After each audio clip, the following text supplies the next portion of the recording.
علاش؟ السلام عليكم، مرحبا بكم في قناتي الجميله مراكش. اليوم غادي نقدم لكم كريب.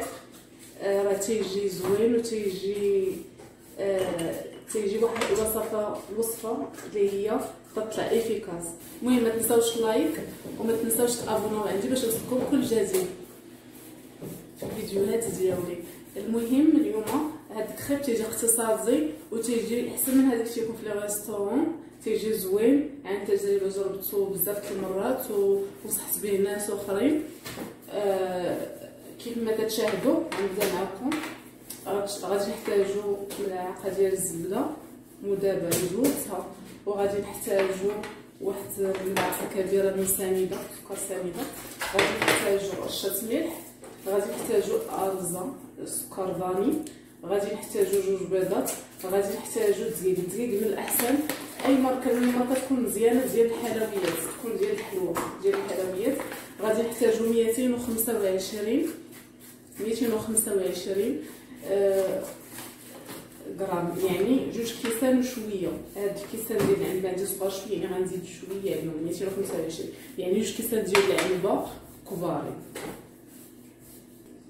الحليب راه ما بينتوش لكم في الاول، كان في الفريغو.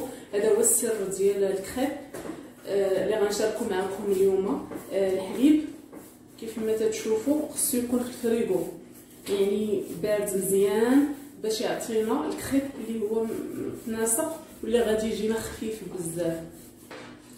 كيف ما تشاهدوا ما تاخذوش اي حليب، خذوا هذا اللي تيكون عنده تارك طويل، هذا ديال الكرتونه. نسطروا الحليب منه، غناخذوا نسطروا هو 4 كيسان ديال العنبه.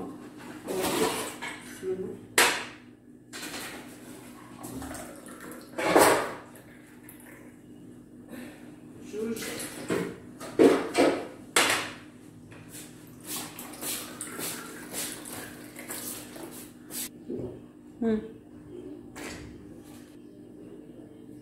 كنعتذر على هذا الحليب اللي تكبري خارج عن الاراده.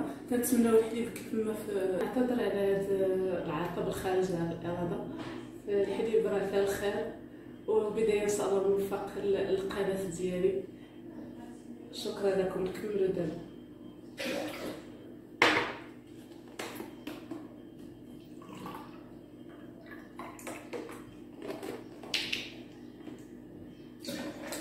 دابا.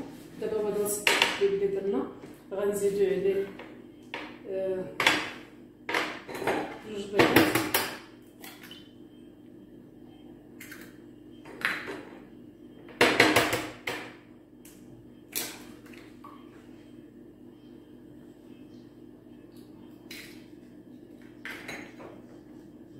غنزيدوا على الحليب،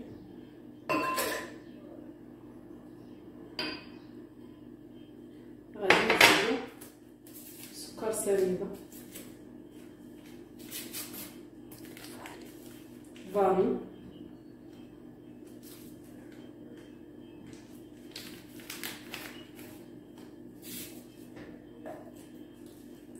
غادي نديرو سنيده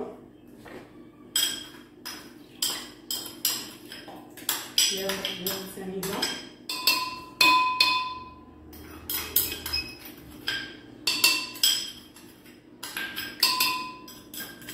غادي دخلنا الزبده ديال المخلط. غادي ناخذو 250 غرام. قبل ما نديرو الدقيق غادي والزبده غادي نطحنوها شويه، غادي نطحنوا هاد المقادير.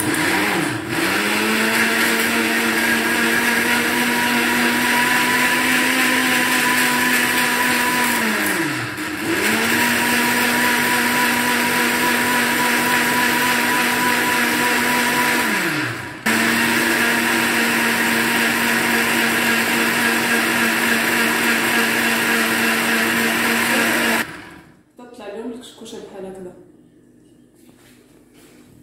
شي يكون خاتر.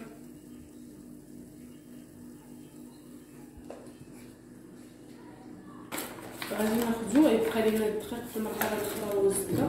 غناخذوا واحد 225 غرام ديال كيلوغرام ديال دقيق الفورس، اي ما يعادل 2 كيسان كبار ديال العنبه.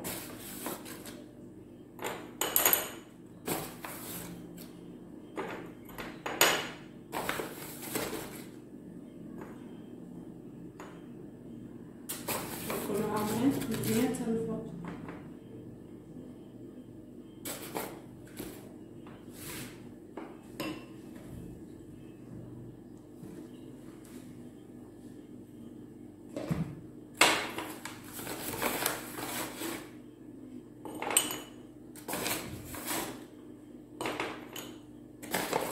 جربوه راه تيجي رائع وتيجي خفيف.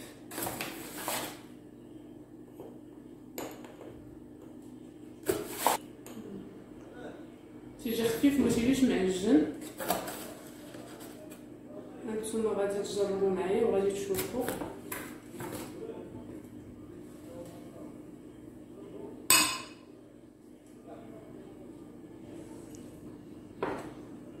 غنطحنوه مزيان. غنديرو شويه رشه ملح، شويه غادي نديرو معاها الزبده، معلقه كبيره الزبده. غادي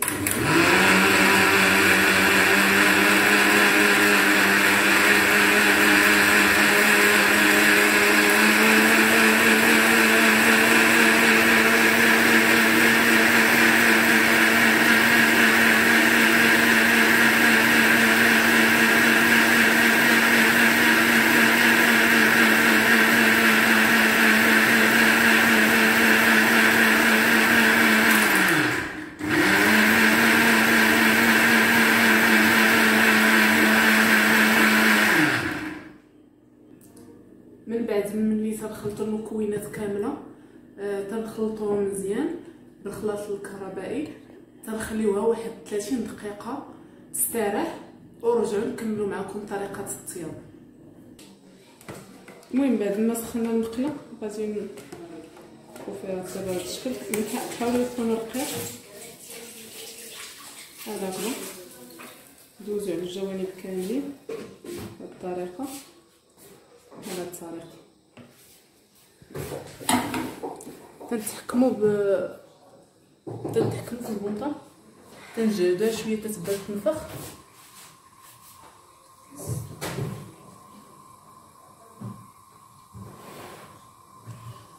وتنبداو نقصوا تدريجيا ما حدا تشوفوا دوك النفاخات تنطلعوا فقاعات.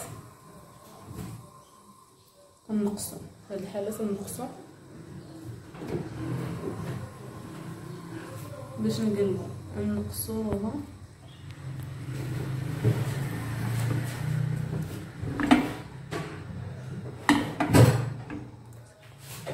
شوفوا منين تتنفخ شويه تولي على هذا الشكل هكذا.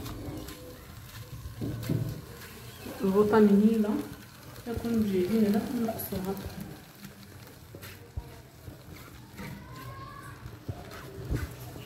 كما تشاهدوا عرفتها صافي.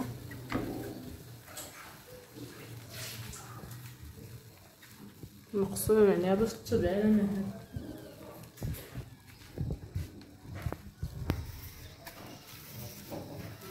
خصها تكون من الظهر ديالها بحال هكذا كلها طايبه بهذا الشكل.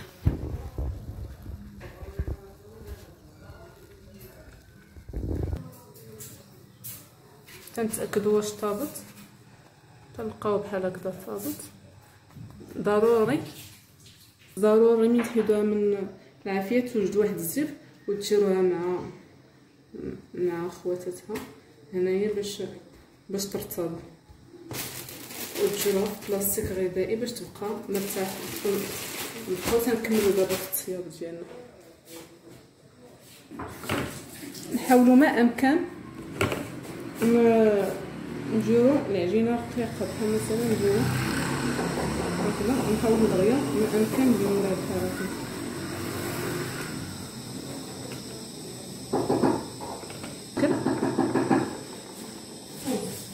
على مهل، غير تشوفوا النفاخه تبداو وتحاولوا تقلبوها غير بشويه باش ما تمزقش، باقي ما صابتش. ملي كتطلع الفقاعات كيف ما كتشوفوا بحال هكذا تنحاولوا نقلبوها كتولي على هذا الشكل هكذا. وما تلقاو معها مشكل ما تتقلب بسرعه ملي تكون طايبه، تتكون نفس الطياب، يعني كلشي طايب ماشي بلاصه طايبه وبلاصه ما.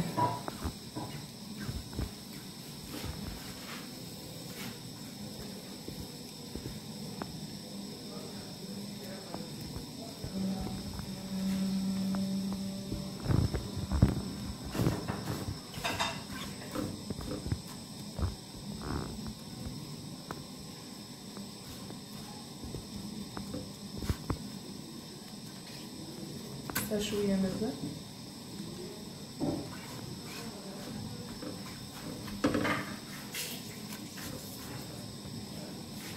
هو باش ما درتوه رقيق تيجي زوين، باش ما رققتوه ما تيجيش معجن. هذه نصيحه ملي توصل بحال هكذا بحال هاد الدرجه نحاولوا نحيدوها. هذه الطريقه المعتمده كنديروها مع الاخرى كما كتشوفوا، ديروها بحال هكذا رقيقه بحال هكذا باش ما كنترقيقها مزيان تتقلبوها دغيا بحال هكذا تتكون رقيقه طي وحده.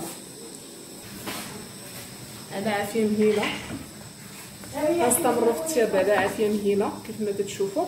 بقى لي هاد الكميه غادي نبقى غاديه معاها بشوي بشوي تنهز تقريبا قد هكذا باش ما تجينيش غليظه العجين.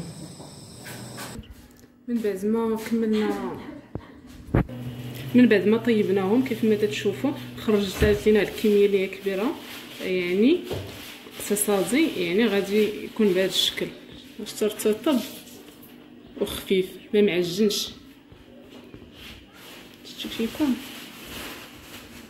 تيجيو غزالين بهذا الشكل كيف ما تشوفوا ورقاق بحال لي غاستورون اللي حتى تيجيو رقاق وخفاف على القلب. نديروا اليوم نتوما الاختيار ديالكم، الا بغيتو ديروا في التزيين الكركاع لداخل مع الشوكولا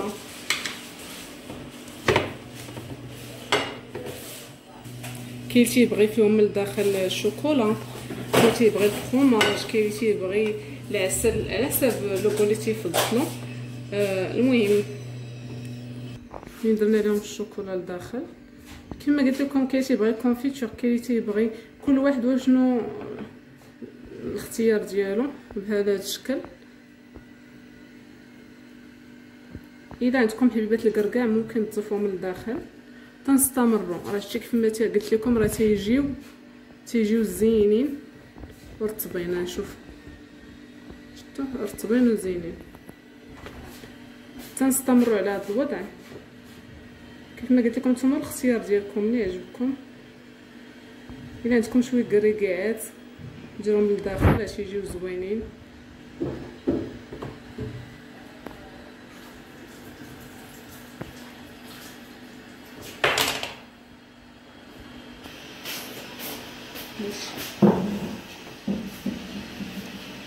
تنستمروا على هذا الوضع.